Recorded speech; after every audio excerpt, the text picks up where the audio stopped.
আজিৰ এই ভিডিঅ'টিত আহোম ডাইনেষ্টিৰ ৰিলেটেড কেইটামান বহুত বেছি ইম্পৰ্টেণ্ট কুৱেশ্যন লৈ আহিছোঁ। এই কুৱেশ্যন কেইটা সকলো ধৰণৰ কম্পিটিটিভ এক্সামৰ কাৰণে বহুত বেছি ইম্পৰ্টেণ্ট হয়, যেনে ডিএলএডৰ বাবে ইম্পৰ্টেণ্ট, এডিএৰ বাবে ইম্পৰ্টেণ্ট, ঠিক আছে।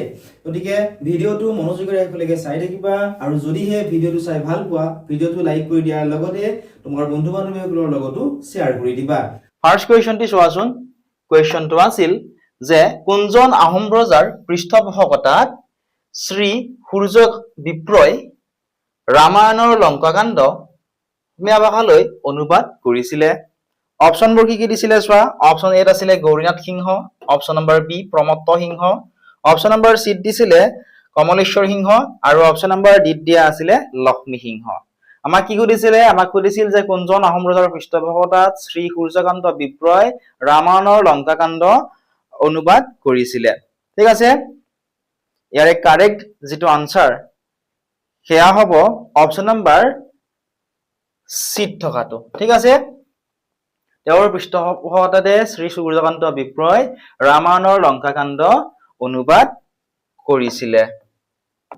এতিয়া নেক্সট কুৱেশ্যনটো চোৱা। কুৱেশ্যনটো আছিল যে কোনজন আহোম ৰজাৰ শাসনকালত মোৱামৰীয়া বিদ্ৰোহ দমন কৰি উজনি অসমত আহোমৰ ৰাজত্ব পুনৰাই প্ৰতিষ্ঠা কৰা হৈছিলে? অপশ্যন এত আছিলে তেজ সিংহ, অপশ্যন বি কমলেশ্বৰ সিংহ, অপশ্যন চি চন্দ্ৰকান্ত সিংহ, আৰু অপশ্যন নম্বৰ ডিত দিছিলে লক্ষ্মী সিংহ। এই অপশ্যন কেইটাৰ ভিতৰত কাৰেক্ট আনসাৰ কোনটো হ'ব? আমাক কি সুধিছিল? আমাক সুধিছিল যে কোনজন আহোম ৰজাৰ শাসনকালত মোৱামৰীয়া বিদ্ৰোহ দমন কৰি উজনি অসমত আহোমৰ ৰাজত্ব পুনৰাই প্ৰতিষ্ঠা কৰা হৈছিল। ইকুৱেশ্যনটিৰ কাৰেক্ট যিটো আনসাৰ সেয়া হ'ব অপশ্যন নম্বৰ বিত থকাটো কাৰেক্ট আনসাৰ হ'ব কমলেশ্বৰ সিংহ। ঠিক আছে, আৰু এই বিদ্ৰোহ 1769 চনত আহোম স্বৰ্গদেউ লক্ষ্মী সিংহৰ দিনত আৰম্ভ হৈছিলে। এতিয়া নেক্সট কুৱেশ্যনটো চোৱা। কুৱেশ্যনটো আছিল যে প্ৰথম মোৱামৰীয়া বিদ্ৰোহৰ ফলস্বৰূপে স্বৰ্গদেউ লক্ষ্মী সিংহক বন্দী কৰি কিছুদিনলৈ তলৰ কোনজন ৰজা হৈছিল সুধিছে। এতিয়া অপশ্যনবোৰলৈ মন কৰাচোন। অপশ্যন নম্বৰ এত আছিলে ৰাঘৱ Moran, option number B Ramakanta, option C Sataram, আৰু অপশ্যন নম্বৰ ডিত দিছিলে ৰূপ সিং চিপাদাৰ। এই অপশ্যনবোৰৰ ভিতৰত কাৰেক্ট আনসাৰ কোনটো হ'ব?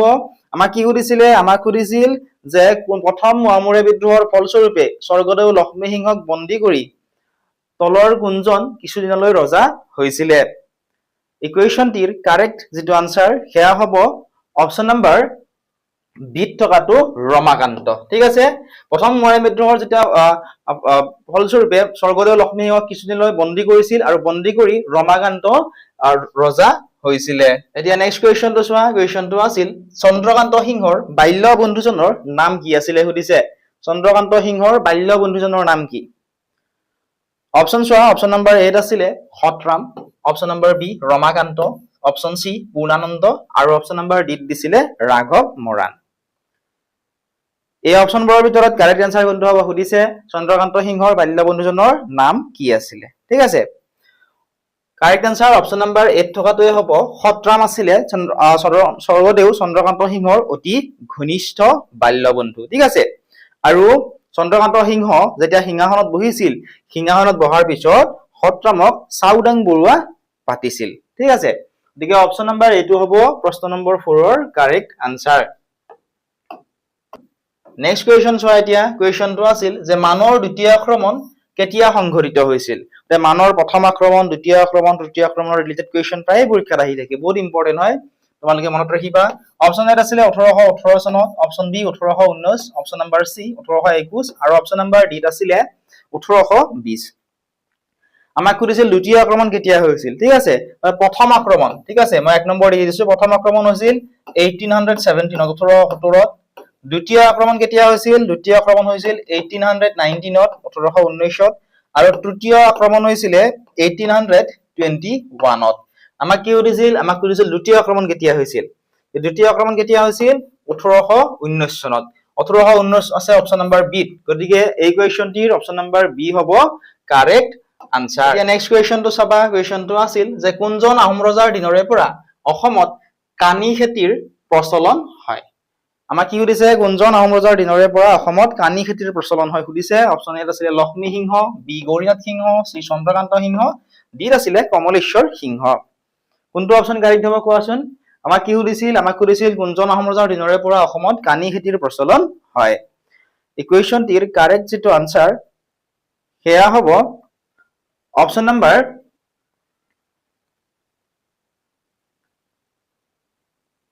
ইকুৱেশ্যনটিৰ কাৰেক্ট আনসাৰ হ'ব অপচন নাম্বাৰ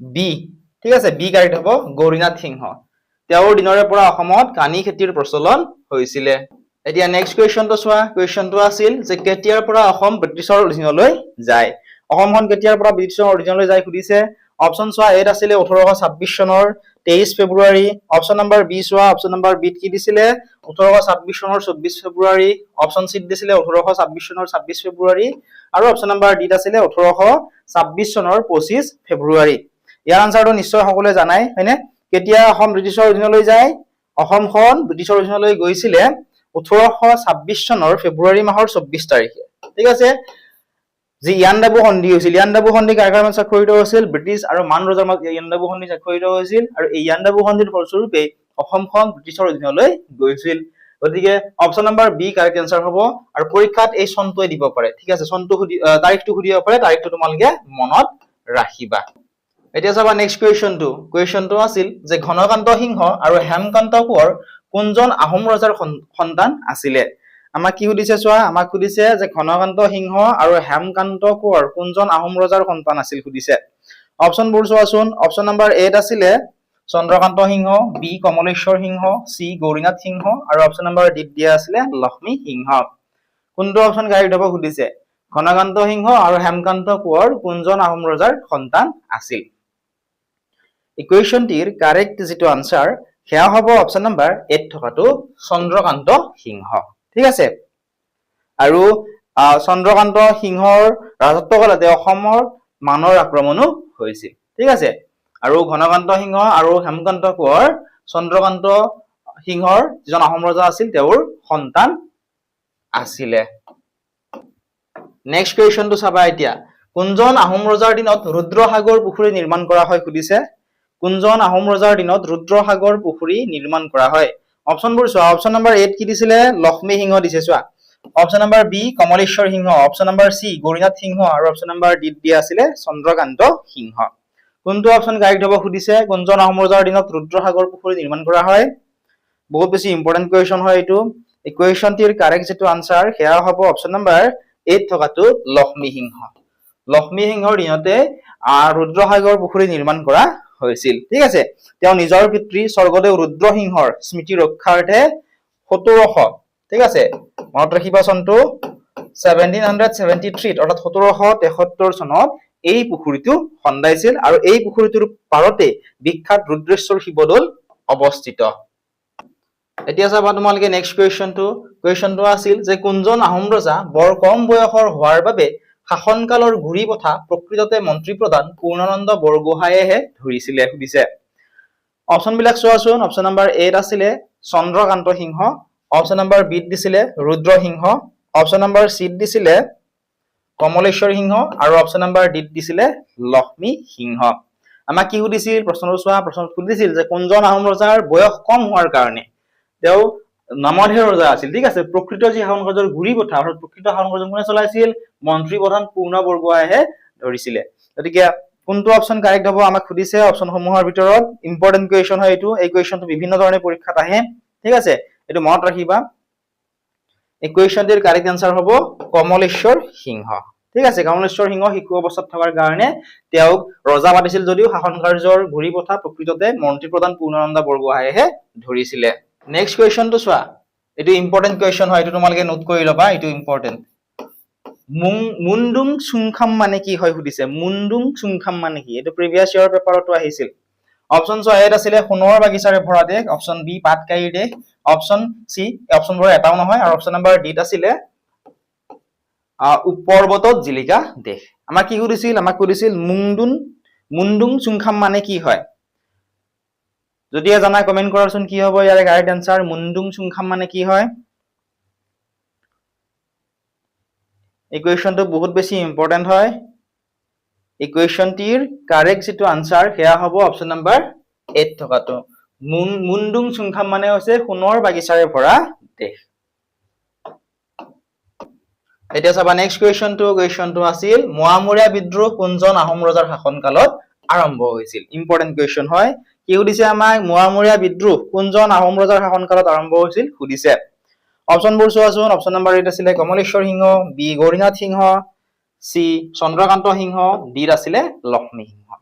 গতিকে এই অপচন কেইটাৰ ভিতৰত কোনজন আহোম ৰজাৰ শাসনকালত মোৱামৰীয়া বিদ্ৰোহ আৰম্ভ হৈছিল সুধিছে। কাৰেক্ট যিটো আনসাৰ সেয়া হ'ব অপচন নম্বৰ ডিত থকাটো লক্ষ্মী সিংহ। তেওঁৰ শাসনকালতে মোৱামৰীয়া বিদ্ৰোহ আৰম্ভণি হৈছিল।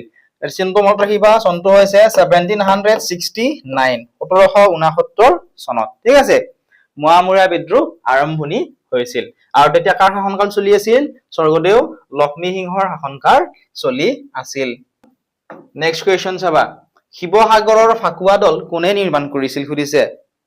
কি সুধিছে চোৱা, শিৱসাগৰৰ ফাকুৱা দল কোনে নিৰ্মাণ কৰিছিল? অপচন আছে এত আছিলে ৰুদ্ৰসিংহ, বি ৰাজেশ্বৰ সিংহ, চি শিৱসিংহ, ডি আছিলে গদাধৰ সিংহ। আমাক সুধিছিল যে শিৱসাগৰৰ ফাকুৱা দল কোনে নিৰ্মাণ কৰিছিলে।